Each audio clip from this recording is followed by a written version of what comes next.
This is a southern, Cincinnati Southern swing bridge. Was built in 1877, and it was it's Lynn Linville Whipple through truss swing bridge.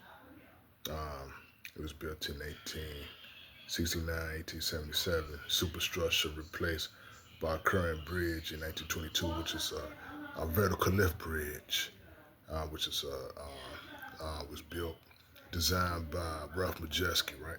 So the Cincinnati Southern Railroad, and it crosses the Ohio River between Lud, Ludlow, um, Kentucky, and Cincinnati, Ohio, right? And see,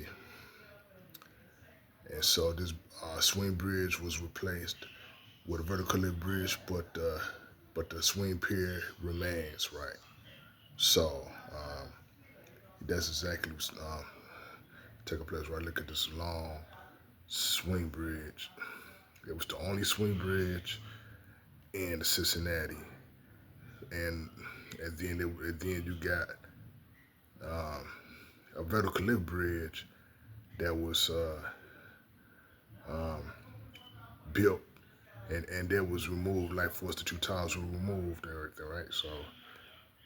So that's exactly what's it's in Hamilton County and Keaton County, um, um, Kentucky. This bridge again, you see, you got the truss approach span right there for us to ripple through truss, right? So yeah, so it's located between Ludlow, um, Kentucky, and Cincinnati, Ohio, which is replaced.